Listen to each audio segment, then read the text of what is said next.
दरम्यान राज ठाकरेंनी नवीन cafe open केलाय, त्यामुळे लोक चहा पाण्यासाठी जात असतात असा संजय राऊतांनी टोला लगावलाय. तर शिवतीर्थावर तर आम्हीही जातोच, राऊतांकडेही चहा घ्यायला जातो असं राज ठाकरे फडणवीसांच्या भेटीवर प्रताप सरनाईक यांनी प्रतिक्रिया दिली आहे.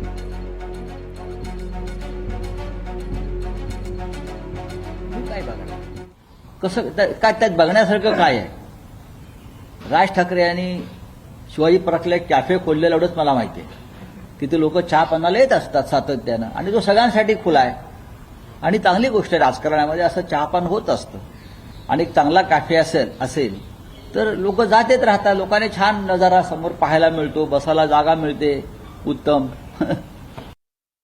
असं काही नसतं. आता कुठे राजकीय कुठल्या निवडणुका नाहीत, नाही लोकसभा संपल्यात, विधानसभा संपल्यात, महापालिकेच्या निवडणुका अजूनपर्यंत अधांतरी आहे. जोपर्यंत सर्वोच्च न्यायालयाचा निर्णय लागत नाही तोपर्यंत त्यासुद्धा होणार नाहीत. त्यामुळे मला असं वाटतं की काही कौटुंबिक गाठीभेटी असतात. शिवतीर्थावर कधी कधी आम्हालाही जाण्याचा मोह होतो. ते कांदे पोहे आमच्या वहिनी चांगले बनवतात, चहा चांगला तिकडे मिळतो. त्यामुळे शिवतीर्थावरचं तीर्थ जर पाहायला आम्ही गेलो तर त्याची बातम्या करू नये.